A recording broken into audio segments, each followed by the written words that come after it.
Praise the lord, హల్లెలూయా. సమస్త మహిమ కలుగును గాక. చేరొచ్చిన మీందరూ కూడా నా వందనాలు తెలియజేస్తున్నా అండి. నేటి వాక్యాన్ని మనం ధ్యానం చేద్దాం. పరిశుద్ధ లేఖనములో నుంచి కొన్ని మాటలు మనం ధ్యానం చేద్దాం. దయచేసి నాతో పాటు మీరందరూ కూడా బైబిల్ తీయండి. మనమందరం కూడా దేవుని వాక్యాన్ని క్షుణ్ణంగా మనం ధ్యానం చేద్దాం. మొదటి సమూయేలు గ్రంథం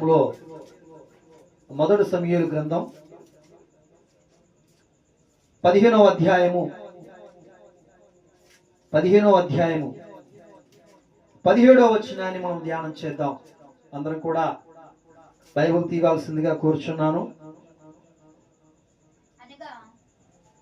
17వ అధ్యాయం. అందుకు సమూయేలు, నీ దృష్టికి నీవు అల్పుడవుగా ఉన్నప్పుడు ఇశ్రాయేలీల గోత్రాలకు శిరస్సు వైతివి. యెహోవా నిన్ను ఇశ్రాయేలు మీద రాజుగా అభిషేకించెను, మరియు యెహోవా నిన్ను సాగనంపి నీవు పోయి పాపాత్ములైన అమాలేకులను నిర్మూలము చేయుము, వారు లయమగు వరకు వారితో యుద్ధము చేయమని సెలవీయగా, నీవు ఎందుచేత యెహోవా మాట వినక దోపుడు మీద ఎగబడి ఆయన దృష్టికి నీవు కీడు చేసితివనెను. దేవుడి మాట హృదయంలో దీవించి ఆశీర్వదించును గాక. ఆమేన్. ప్రైజ్ ది లార్డ్, హల్లెలూయా. దేవుని బిడ్డలారా, ఈ రాత్రి కాలం ముందు దేవుడు మనతో మాట్లాడటానికి ఆయన సన్నిధి మన మీద బలముగా ఉంది. దయచేసి మీరందరూ కూడా వాక్యానుసారమైన జీవితాన్ని, వాక్యానుసారమైన బ్రతుకుని, వాక్యంతో నడిచే కృపని ఈ రాత్రికాలు పొందుకోవాల్సింది కోరుచున్నాను. మొదటిగా సమూయేలు గ్రంథంలో ప్రవక్త అయిన సమూయేలు గారు సౌలు గారిని అభిషేకించిన తర్వాత దేవుడు ఒక మాట చెప్పాడంట, అమాలేకులందరినీ నిర్మూలము చేసే చెప్పాడంట. వారి ప్రాంతాన్ని, వారి మనుషులను, చిన్న పిల్లల కానించి గొడ్డు గోద జంతువుల వరకు కూడా ఆయన అందరినీ చంపేయమన్నాడు, నిర్మూలన చేయమన్నాడు. పాపాత్ములైన వారు అన్నాడు. దేవుడికి జాలి లేదంటారా? దేవుడికి కృప లేదంటారా? మనిషి మీద ప్రేమ లేదంటారా?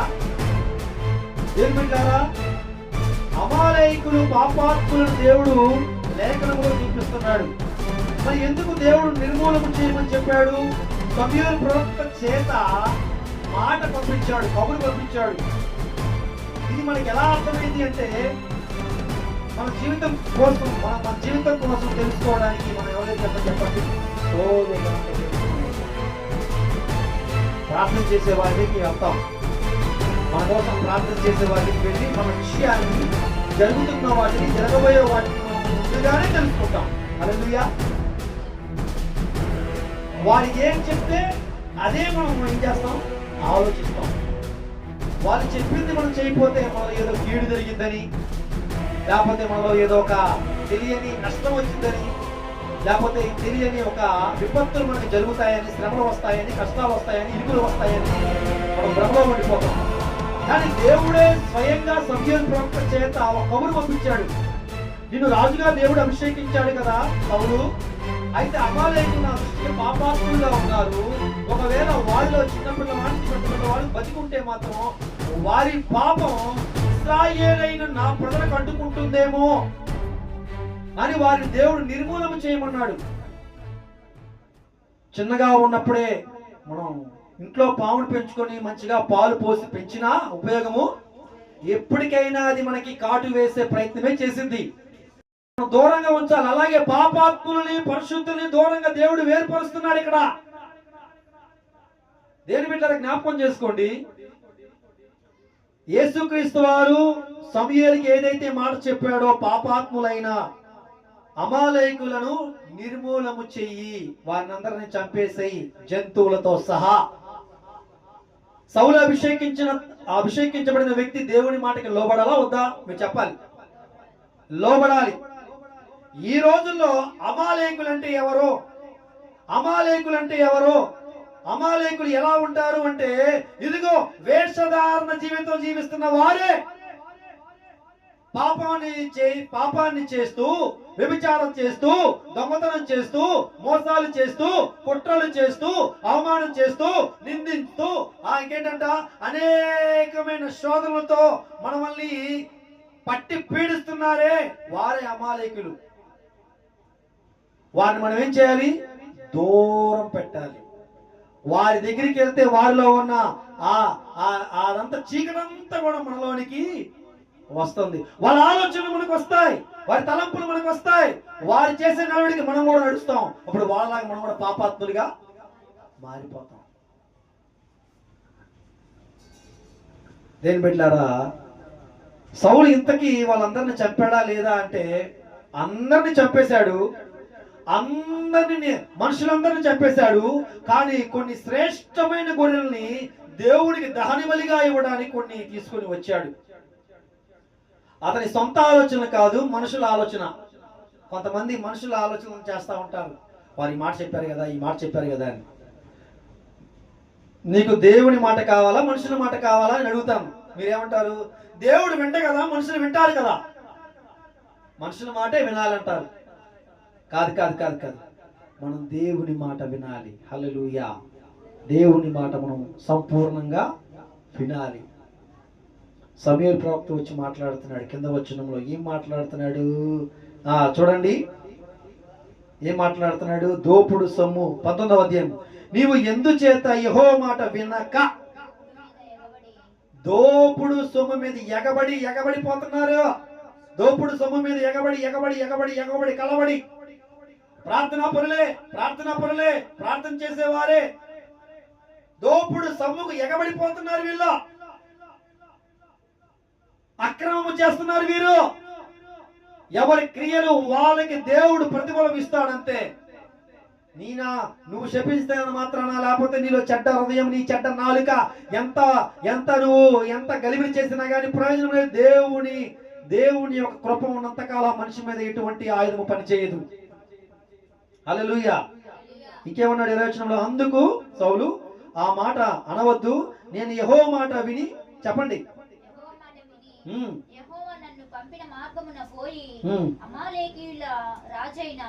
అగాగును తీసుకుని వచ్చింది గాని నిర్మూలము చేసింది. అయితే గిల్గాలులో నీ దేవుడైన యెహోవాకు బలిర్పించుటకై జనులు శపితమగు గొర్రెలలో ఈ అడ్డలను ముఖ్యమైన వాటిని తీసుకుని వచ్చారని సమూయేలుతో చెప్పాను. బానే ఉంది, అమాలేకుని రాజుని పట్టుకుని వచ్చా, బానే ఉంది. కానీ వాటి శ్రేష్టమైన వాటిని, గొర్రెలని, గాడిదని తీసుకొచ్చాడంట. వాటిని కూడా చంపేయమన్నాడుగా. నిర్మూలన చేయాలి. ఇప్పుడు ప్రస్తుత కాలంలో తీసుకొస్తాను మిమ్మల్ని. ఆనాడు పాత నిబంధనలో అమాలేకులందరూ చంపమన్నాడు. ఈనాడు అమాలేకులు ఎవరో కాదు, మనమే. మనలో ఉన్న పాపమి దేవుడు చంపమంటున్నాడు, మనలో ఉన్న దోషాలు చంపమంటున్నాడు, మనలో పశ్చాత్తాపం కావాలంటున్నాడు యేసయ్య. ఎంతకాలము దేవుడికి విరుద్ధముగా పాపము చేస్తావు? ఎంతకాలము దేవుడికి వ్యతిరేకంగా తిరుగుతావు?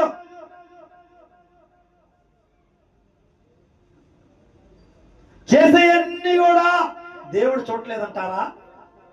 ఆయన చూస్తున్నాడు. చేసేయన్ని దేవుడు చూస్తున్నాడు. మనం అమాలేకులుగా మారిపోతున్నాం.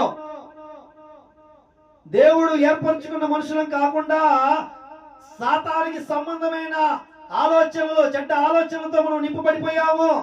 అమాలేకులు ఎవరో కాదు, మనమే. ఈ కొత్త నిబంధనలో, ఈ నేటి కాలంలో నీలో పాపము చంపేయాలి,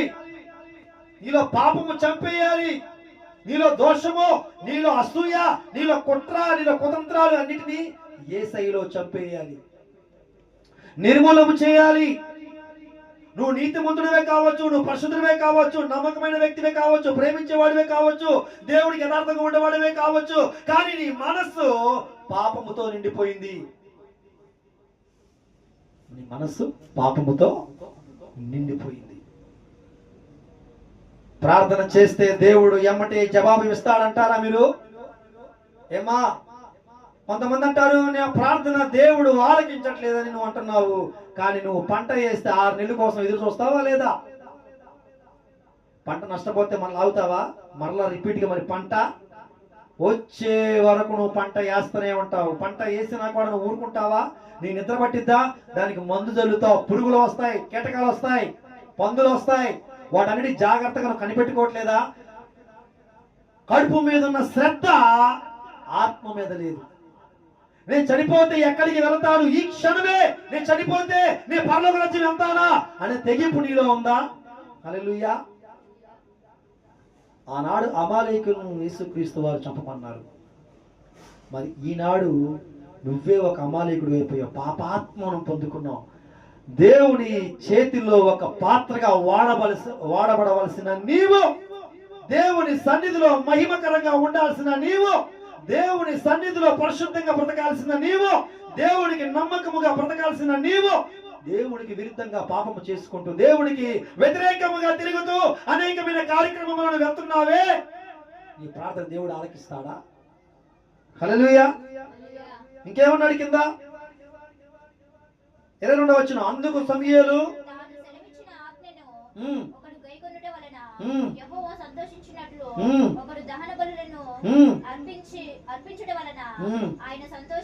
సంతోషించునా? ఆలోచించుము. బలులు అర్పించుట కంటే ఆజ్ఞ గైకొనుటయు మాట వినుట శ్రేష్టము. ఇదిగో వినండి, నీకే నీకే నీకే దేవుడు మాట్లాడుతున్నాడు.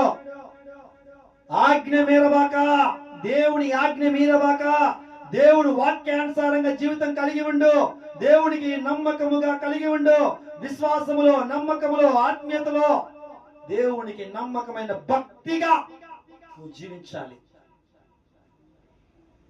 అంత్య దినాల్లో ఉన్నాము మనము, చివరి దినాల్లో ఉన్నాము. దేవుడు రాకడ రాబోతుంది.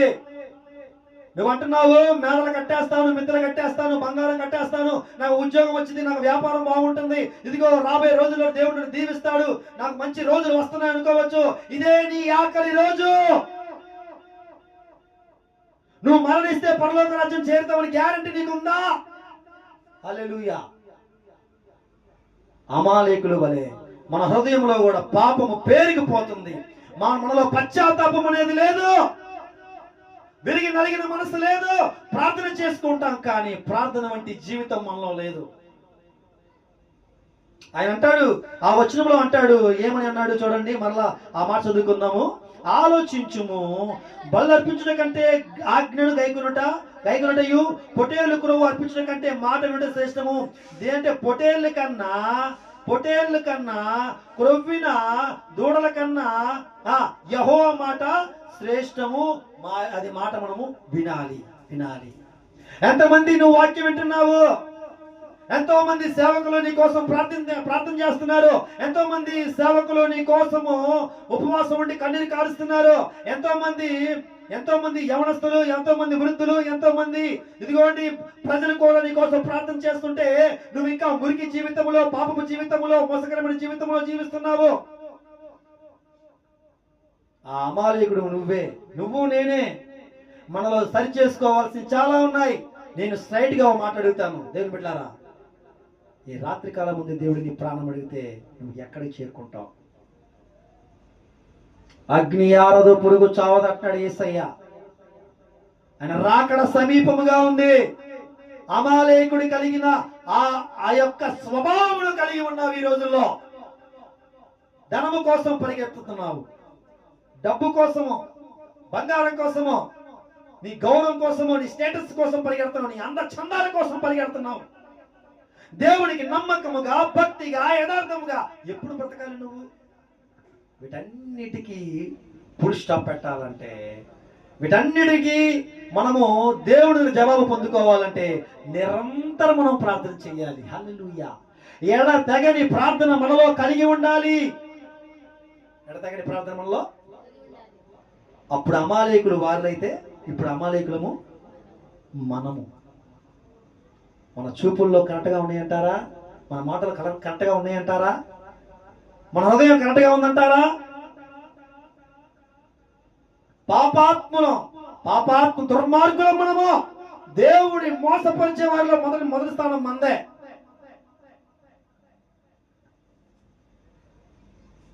ఇద్దరు దేవాలయానికి వెళ్ళారు. ఒకడేమో లోపలికి వెళ్ళి ప్రార్థన చేస్తున్నాడు, అయ్యా వారానికి 2 మారు ఉపవాసం ఉంటున్నాను, కానుకలు ఇస్తున్నాను, దశంభాగాలు ఇస్తున్నాను, ఆరాధనలో నేను చెయ్యి వేస్తున్నాను, ప్రతిరోజు ప్రార్థన చేసుకుంటున్నాను అయ్యా, ఇది పరిస్థితి అంటాడు. ఇంకో వ్యక్తి ఆ మందిరం బయట ఉండి ప్రార్థన చేస్తున్నాడు మోకరించి, తండ్రి ఆకాశం వైపు కళ్ళెత్తడానికి కూడా నేను పాపిని దేవా అంటున్నాడు. హల్లెలూయా. ప్రతిరోజు మన పాత్రలు ఎలాగైతే కడుగుతామో, మన బట్టలు ఎలాగైతే మురికిని తోమి సబ్బులతో, షాంపులతో, చెప్పండి సర్ఫులతో ఎలాగైతే క్లీన్ చేస్తామో, ప్రతిరోజు కూడా మన హృదయాన్ని క్లీన్ చేసుకోవాలి. వాక్యం అనే దానితో, ప్రార్థననే ఆ శక్తితో మనం మన హృదయాన్ని క్లీన్ చేసుకోవాలి.